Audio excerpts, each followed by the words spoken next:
Dan Sherman is the author of a book called Above Black, Project Preserve Destiny. It was written in the late 1990s. He recently appeared on the Jesse Michels podcast. We can see this video came out about 6 days ago. Has over 500,000 views. Sherman hasn't spoken publicly in many decades. I came across Dan Sherman's book sometime in the last couple years. It was a straightforward account of someone who had real military credentials, really worked in the places that he worked. He was recruited into a top secret NSA Air Force program where they were training him to basically be able to psychically communicate with what he believed were non-human entities. And they were doing this through a computer program with headphones, and he was taken to this site that he didn't know that was underground, and that is the very short version of the story. This is something that the current U.S. Congress UAP investigation bodies could actually look into and demand information and FOIAs from the NSA and the Air Force within the Senate Intelligence Committee or the House Intelligence Committee to actually see, does this program exist? About 1.5 years ago, I made a video about it. Let's look at what Dan Sherman said on my video. And I'll play you a clip from Jesse Michels in a moment that will actually confirm that this definitely was him, because I was a little bit skeptical when I first saw this. Now, I'm not going to read this whole thing. I'm just going to summarize what the exchange was like. So as you see here, he says, "Hey, this is Dan Sherman." Yep, that one. LOL. "I have a Google search set up for my name, and so I saw this posting tonight. First, let me say I appreciate the time and effort you put into this video. Fairly concise and to the point. Kudos."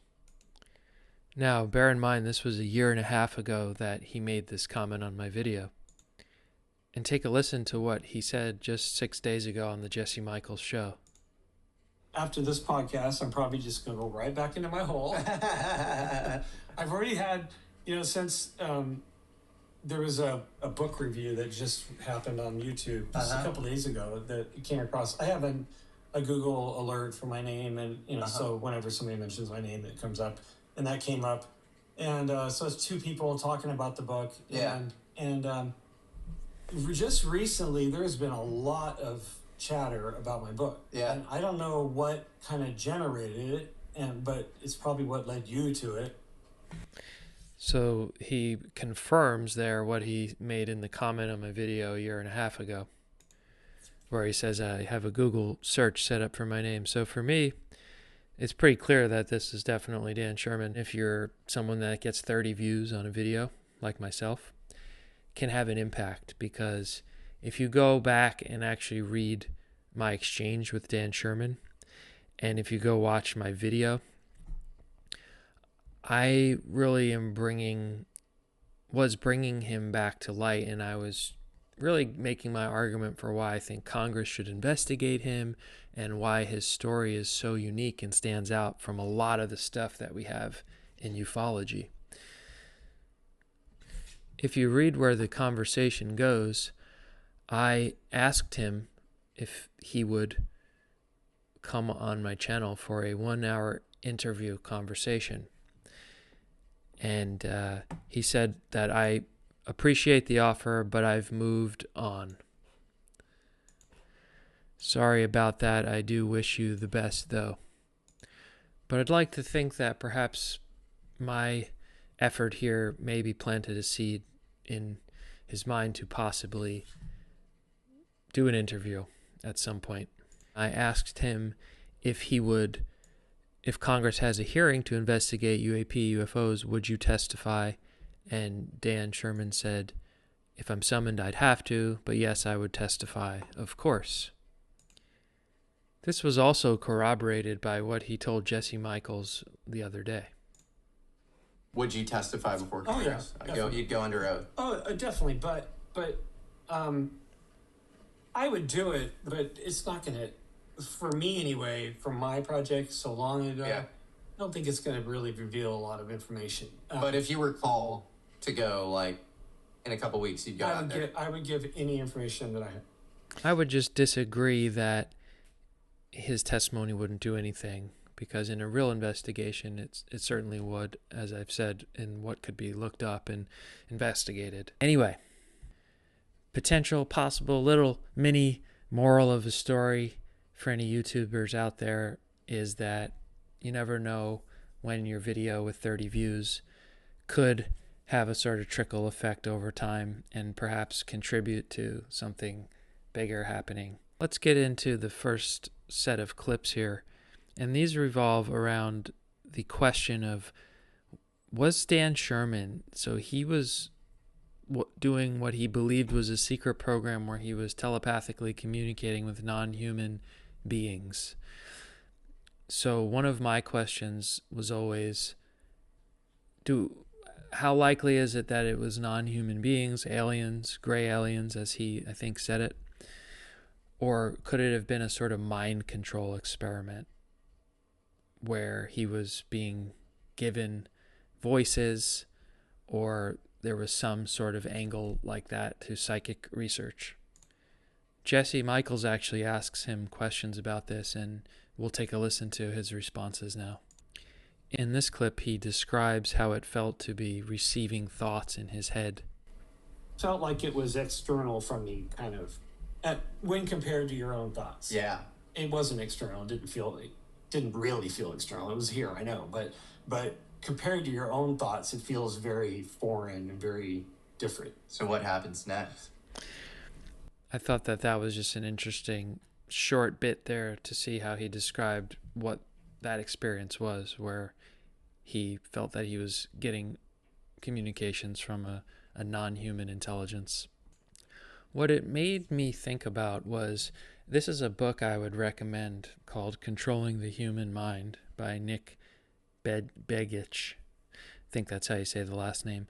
Interestingly enough, what I believe is his son is one of the senators or congressmen now who is looking into the UFO issue, and you can do more research into Begich there.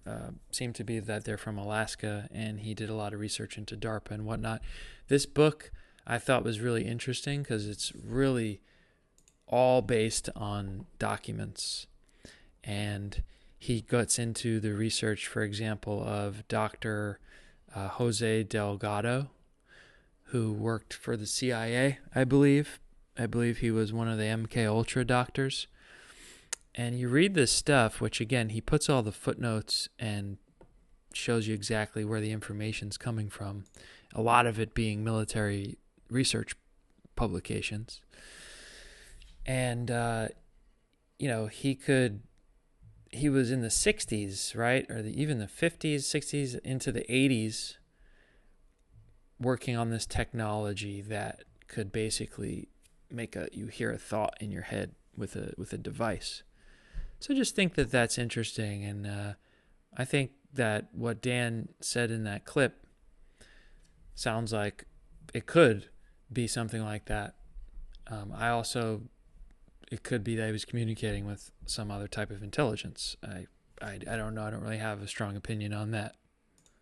But it does correlate with the possibility that he was being tested on something like Dr. Delgado's work into signaling thoughts that would then be heard as a voice in the head of the person receiving it. Just a possibility. And this is actually something that Jesse questioned him on a couple of times. In this clip, we're just going to see Dan say it himself that he never saw any aliens. Are you seeing a gray alien in your mind's eye? Okay, no. I never saw any visualization of what they look like. So just you having semantic concepts kind of come into your mind. Yeah, this tapestry. I have the same stereotypical view of an alien that everybody else has. Yeah. I think that's just important to note that he never saw or had any visualization of what these aliens that he believed were aliens would have looked like. That also correlates with the possibility that he could have been being sent these thoughts it's just something interesting to think about. We have declassified documentation about top secret research into sending thoughts through electronic means wirelessly that could then be heard in the human mind, in the brain, in the head.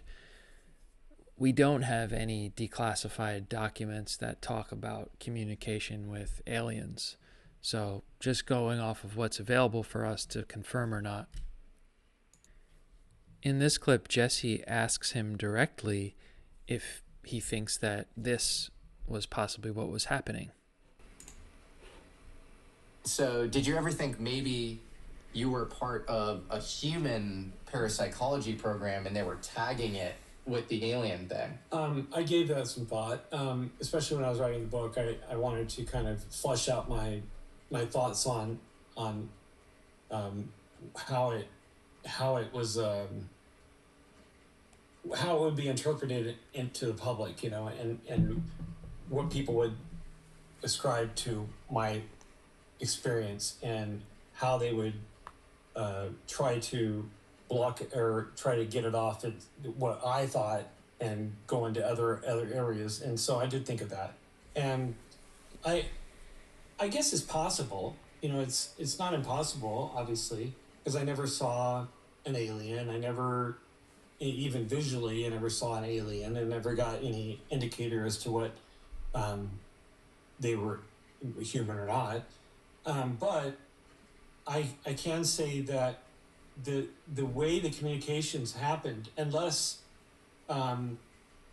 we've somehow gained the ability to do that in some way, the style of communication was very foreign to how our minds think. Yeah. So maybe on this plane, even if you have two humans, that is kind of the standard by which you would communicate in that way, even between two humans. But I got this distinct impression that it was not a human. As he said there, he said it's possible that that's what was going on, but that at the end of the day, he just felt that it was something that was another being that he thought was alien. Whether or not Dan was communicating with an alien or was part of a human psychological experiment, the powers that be, according to Dan, did not want his story to come out either way. Let's listen to what he has to say about that. This was about maybe 2 years after the book came out, something like that, maybe a little less. And I was working in an office, and Howard Stern show called on my cell phone. And the producer, one of the producers, was just trying to find a story to, you know, bring on the show. And so he's asking me some questions, and so I got off the phone and I hung up the phone, and I was like, wow, Howard Stern, that's an interesting little venue for talking about aliens. Okay. And then I'd say maybe a minute went by, and I got another call on my cell phone, and the person on the other end of the line said, drop the story, don't go on Howard Stern, and stop talking to me. I think that is a very interesting piece of information, because I believe that Dan is telling a true story right there. I just think it's irrational to think that this guy would write this book 20 years ago. It would never really become famous or popular, would purposely, stay quiet and behind the scenes, would now do this interview in a massive audience, would say he's ready to testify and go under oath with penalty of perjury for all the details he's given. And plus the fact that Jesse's team did their own research and vetted and corroborated a number of things about him, we can be almost certain that this guy is telling what happened to him. And I think that's really interesting, obviously raising the question of why would they not want him to talk about it, and this is something that they wanted to keep secret. And that leads us to our last clip, which I thought was interesting, stood out to me, is how Jesse and Dan talk about the process of trying to discern information in the UFO topic. And both of them seem to say that it's impossible or it's really hard to separate reliable information from unreliable information. Let's take a listen to that exchange here. Yeah, Exactly. That's the trouble I have with some of these things. It's like, and especially on YouTube, sometimes it's like it always has this quacky veneer. It's self-concealing, it's self-stigmatizing, and people don't have the discernment. They bucket it in with the stigmata stuff, and I'm like, no, I think this is kind of real. Like this is like a very different, variety of thing. That's the problem with the whole topic. Yeah. Yeah. Because you don't know what to take serious and what to not take You serious. really. This is something I disagree with in the UFO topic and larger conspiracy research at large, is because a lot of people, like I have a friend, for example, who likes to research or hear about all of this kind of stuff, every conspiracy under the sun. We have fun talking about him, but he never really will say that anything, he can confirm anything as being more likely than anything else. And I think a lot of people, in my view, a lot of people sort of intellectually check out at a certain point and say, well, anything's possible. Who knows? We don't know. But I think that's the problem, is that, and then it's also the idea, like Jesse and Dan are talking about, that there's just so much stuff out there. What can you even believe? You can't discern what's true or not. But I actually think that's false, because by using critical thinking, critical inquiry, and just going through that process, you can actually then start to literally discern what is highly reliable, highly likely to be true, and what's not. I mean, this is what intelligence professionals do. A large part of their job is to find out how reliable information is and what things can you absolutely confirm. And on that note, perhaps it's a good way to wrap up this video. I definitely think that it's possible. I wouldn't sit here and say I don't believe that he communicated with a non-human being, because what do I know? But like what I know with the whole UFO topic at large, I've seen for sure enough real documentation that used to be top secret for 60 years. Then you get a peek behind the scenes and you see that the UFOs, the flying discs, the craft that were moving silently in 1947, before that too, but really became a thing in the US in 47. You see that it was absolutely a physical reality. And you even see, as I've commented on in other videos and shown the document from Nathan Twining, that this was already in the U.S. Air Force's knowledge at that time. Flying saucers that could fly silently, travel at extreme rates of climb, and show no exhaust trail. So again, that's, to me, that is verifiable. All right, and we still haven't been told what we know about that, because Nathan Twining said, General Twining said, we could build one. We just need time and money. That was 80 years ago. So I'm still wondering what that is. That's why, to me, I know for sure that, or it's highly likely, I can't say no for sure, that a part of this whole UFO secret is that we have technology that we've made that can do these kinds of things. And what I have still yet to come across, though, is any document that has said that extraterrestrials are here and that they're flying these things and that we're interacting with them. I see a lot of that, of course, as we all know, in the UFO lore, and you hear a lot of people tell stories about interactions and stuff. And I don't not believe these people either. But then again, going back to what can I see that's documented, I do see a lot. I have seen a lot of official documentation, once top secret, declassified decades later, about experiments in mind control, and even experiments, if you look into Stanislav Grof with LSD in the early days of MK Ultra, of literally having people think that they had an alien encounter. And so I see that kind of stuff, and I can verify that they were doing that we've done that. So again, I'm not I want to actually. I kind of want aliens to be real because I think it's cool, and I certainly don't say I don't believe it, but I just haven't been convinced of it. But like I have about that the idea that the UFOs, the flying saucers, are actually 100% out there because I've seen it. I've even seen them myself, as I've said in some videos.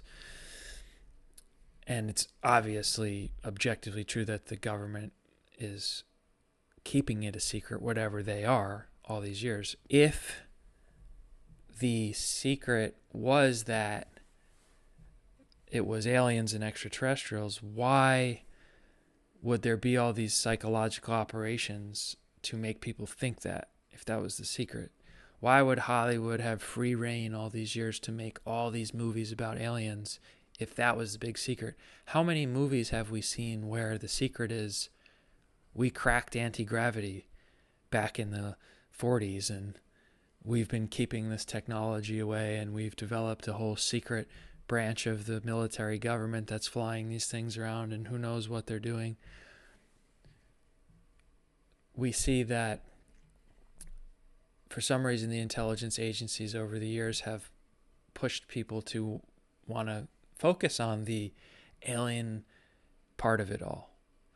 And I just find that strange that you don't find any documents confirming that, which may be someone whose biggest belief about the UFOs is the extraterrestrial hypothesis. Maybe they would say, well, you've never seen a confirmed top secret document confirming that they knew that extraterrestrials were real and were here, because that's the big secret, right? But then why would that be being pushed and psyoped onto people and being openly just spread throughout public media if that was the big secret?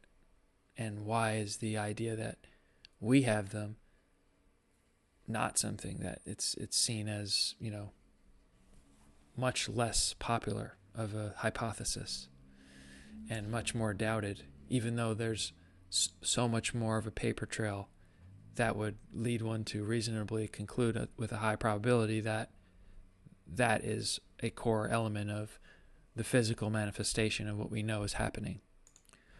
All to say, I guess the jury's out. Even Dan himself says he's not sure because he never saw an alien, and it's possible maybe it was something else. The jury's out. In any event, that's my take on the Dan Sherman emergence from the shadows.